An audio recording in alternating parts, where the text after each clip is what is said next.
Here's some of the stories trending this week at NASA. On September 14th, officials from the White House and NASA discussed the space agency's Asteroid Redirect Mission during a televised event at NASA's Goddard Space Flight Center.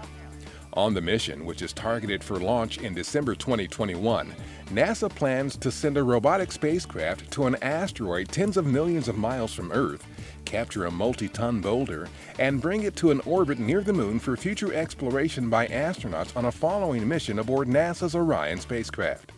During the live discussion, John Holdren, assistant to President Obama for Science and Technology, NASA Administrator Charles Bolden, and ARM Program Director Michele highlighted the mission's scientific and technological benefits, how the mission will support NASA's goal of sending humans to Mars in the 2030s, and how it will demonstrate technology relevant to defending Earth from potentially hazardous asteroids. NASA astronaut and Expedition 47 Commander Tim Kopra made several appearances in the Washington area the week of September 12th to share highlights of his recent 6-month mission aboard the International Space Station. On September 15th, during a Safety and Health Day at NASA headquarters, Kopra spoke with employees about the importance of both to NASA missions and life in general.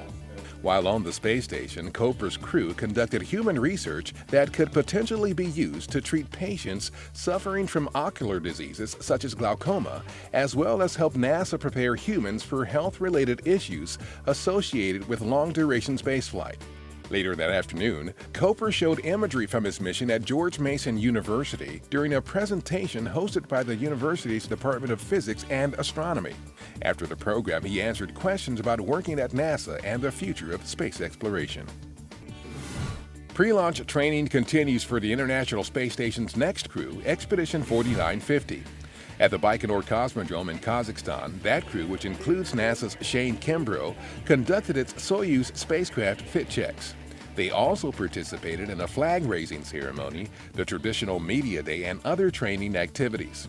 Launch to the station for Kimbrough and Sergei Ryzhikov and flight engineer Andrei Borisenko of the Russian space agency Roscosmos is targeted for September 23rd Eastern Time.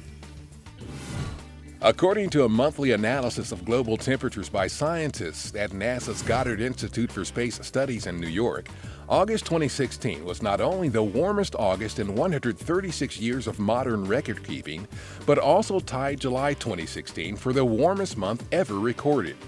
August 2016's temperature was 0.16 degrees Celsius warmer than the previous warmest August in 2014. August 2016's record warmth continued a streak of 11 consecutive months dating back to October 2015 that have set new monthly high temperature records.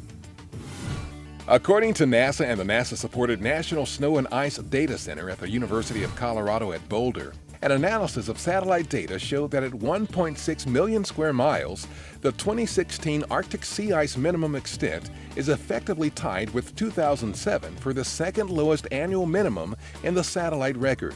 Since satellites began monitoring sea ice in 1978, researchers have observed a steep decline in the average extent of Arctic sea ice for every month of the year. The sea ice cover of the Arctic Ocean and surrounding seas helps regulate the planet's temperature, influences the circulation of the atmosphere and ocean, and impacts Arctic communities and ecosystems. And that's what's up this week at NASA. For more on these and other stories, follow us on social media and visit www.nasa.gov/twan.